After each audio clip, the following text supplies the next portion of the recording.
going on, everybody? It's the NBA Nonstop here to talk NBA, and I want to give you a little bit of a lockout update. So, what has happened in the past week, it's very interesting. So let's get right to it.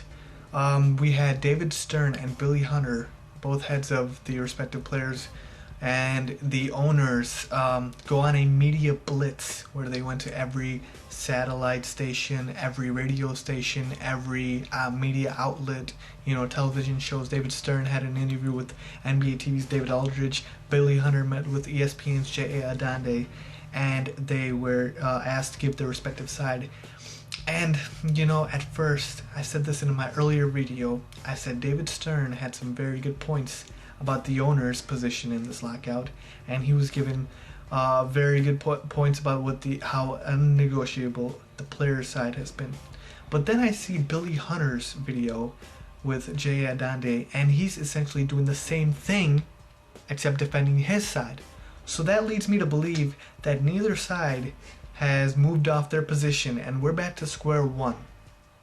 And this just makes me go crazy, because I really thought that the lockout could reach a point where there would be actual significant progress. Not that we've actually even lost the first 2 weeks of the season, but that's not the case. Both sides have not moved one bit off their position. Now, given the fact that the owners have made concessions where they have not proposed a hard cap anymore and backed off of that demand, and the players have dropped their BRI split from 57 to 53%. That's all fine and dandy, but the fact of the matter is that when it comes to making real progress, and real progress is solving this labor dispute, neither side wants to budge. Somebody has to blink for this lockout to end, and I don't see that happening anytime soon with the way Billy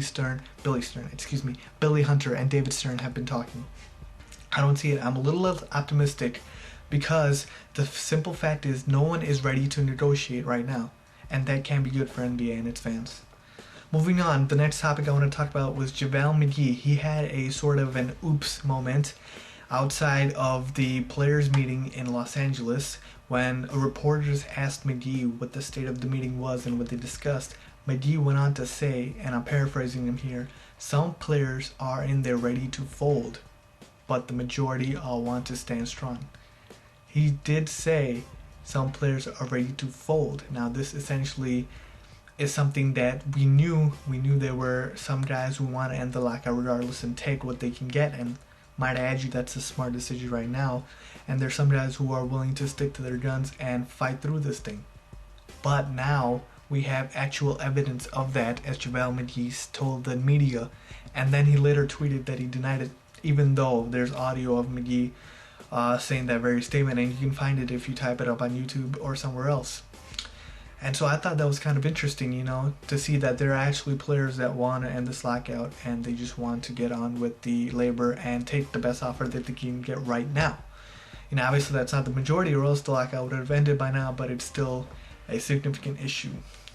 And the last thing I want to talk about is a sort of a rumor that came out late, I believe Sunday night, that there's a secret 82-game schedule being planned by one of the NBA schedule makers. Now, the original tweet was by Mark Stein of ESPN, I believe, and he said something along the lines of 82 games would still be possible if this lockout were to be resolved, and the season would start on December 1st.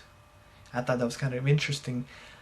Planning a secret schedule, meaning we still get to see big games like the New York Knicks at the Miami Heat, the Dallas Mavericks, and the Chicago Bulls. Those opening night games that we were supposed to see on November 1st, but because of some sides not willing to negotiate, us fans are stuck with just talking about this absurd lockout, which I don't like talking about because I want my basketball back. But regardless, back to what I was talking about, the secret 82-game schedule. And I thought that was very interesting, and I hope it's a possibility. But first, let's get this labor dispute settled, and hopefully it comes within the next few weeks. Tuesday is the big day to watch out for, when the federal mediator meets with both sides and offers a third-party perspective on the situation. He's helped resolve previous lockouts with the NFL and the MLS, and hopefully he can do the same for the NBA. I'll see you guys in the next video, and follow me on Twitter, and thanks for watching.